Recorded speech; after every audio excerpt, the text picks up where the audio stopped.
here and abroad after flights were cancelled for a second day at airports across the east. It means surrounding villages have fallen quiet for the first time in decades. Joe Black can give us the picture now from Luton Airport. Joe. Susie, Friday night, start of the weekend here at London Luton Airport. This is when it's usually rammed full of passengers trying to get away from it all. But look at it, it's so quiet. I've never known it like this. This is the taxi rank. There's about, 3 cabs, which is quite a sad sight. And this is the reason why, if you just come over here, you've seen it on the news and heard about it on the radio all day. Planes on the tarmac going absolutely nowhere. Well, this is an airport that caters for around 25,000 passengers a day. That's 200 flights. None of them have gone from here. It's the same at Stansted, where Gareth George has spent the day. This was one of the lucky ones. He was actually getting some sleep. They were everywhere. Stranded passengers forced to spend the night on the terminal floor. I've slept at airports before, to be honest with you, so it doesn't fuss me too much. I've got a nice private little spot that most people don't know about. Spent the night on the floor, and it weren't very comfortable. Put it that way. Elsewhere, the airport with more than 20 million passengers a year was deserted. The normally bustling Stansted Express platforms eerily quiet. But not everyone's upset, because people who live close to Stansted in places like Thaxted are enjoying their first morning for decades without the sound of aircraft overhead. One person said this morning, he said it's like it was before the war. You've got to put safety first, haven't you? Peace and quiet. Absolute heaven, because they come directly over the top here. Yeah, I mean, this is rather nice. It makes a change, doesn't it? Yeah. Shouldn't suggest we have some more dust, but there you are. Beautiful. Peaceful. You're very welcome. Back at the terminal, a mercy mission for hungry, exhausted travellers. Ryanair staff handed out sandwiches. And with all planes grounded, travellers from our region are still stranded overseas.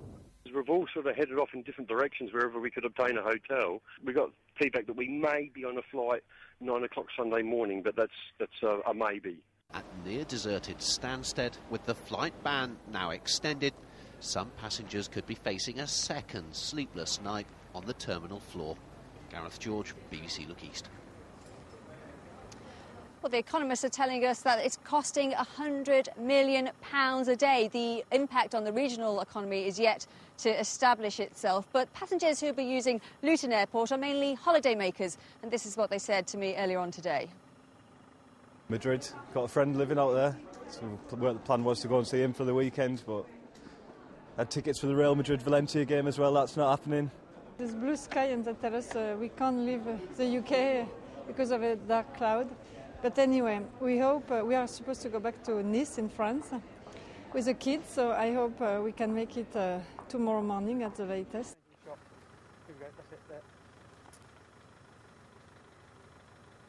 Well, there is some news just in. Passengers who are using Ryanair to go to northern European destinations must be aware that the airline has cancelled all of those flights to those destinations until Monday at 1 o'clock, so it's worth checking their website. A lot of people have been talking to us about whether or not they're insured with regard to all this, and experts have told me today that around 80% of passengers will be OK because airlines are to reroute you or to refund you.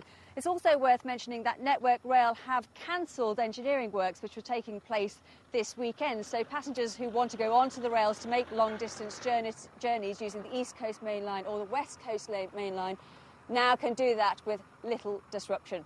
Well, NATS will be meeting tonight and at 8:30 are likely to make some sort of statement about all of this. Currently, no flights until 7 o'clock tomorrow morning, but at 8:30 tonight, that could all change. Joe, thank you very much. Who are the taxis waiting for? I don't know. I don't know. Maybe Joe's going to get one. Still to come in Look East, the birds who've become regulars of the volcanic sunset last night.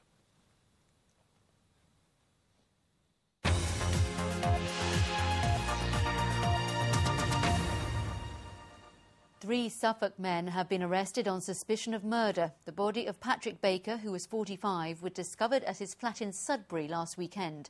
A neighbour had raised the alarm. After reports of a disturbance, the police were called to the Blackfriars area of Sudbury around 10 o'clock last Saturday morning. 45-year-old Patrick Baker was found dead in his flat. He died from multiple injuries. Today, a 30-year-old man from Great Cornard and 2 other men in their 30s from Sudbury were taken into police custody for questioning. The police believe this was an isolated incident in what's a fairly quiet street.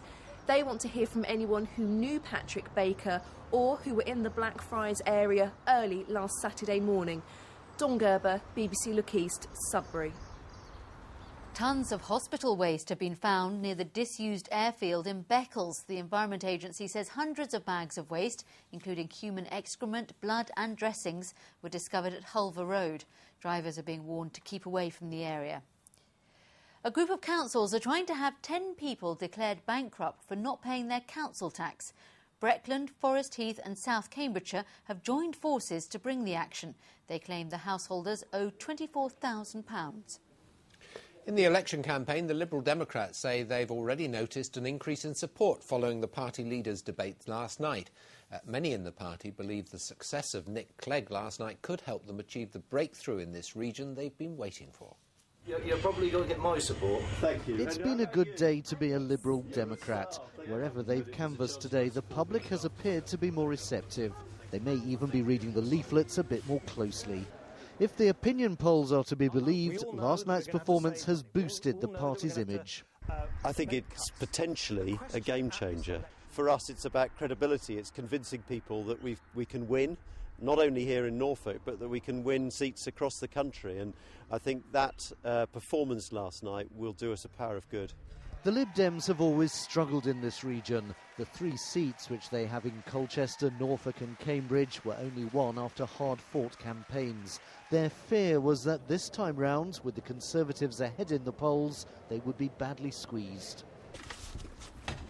This afternoon, one of David Cameron's senior lieutenants was out campaigning in Norwich North, claiming not to be too worried by the apparent surge of interest in the Lib Dems. I suspect as a result of the debate, what will happen is now people may look a little more closely at the Liberal Democrats' policies, and they'll see some of the contradictions in the Liberal Democrats' policies, and sometimes they just can't seem to make up their mind. The Lib Dems' main target seat is in neighbouring Norwich South, where it was perhaps appropriate that clairvoyants and tarot card readers were holding a fair.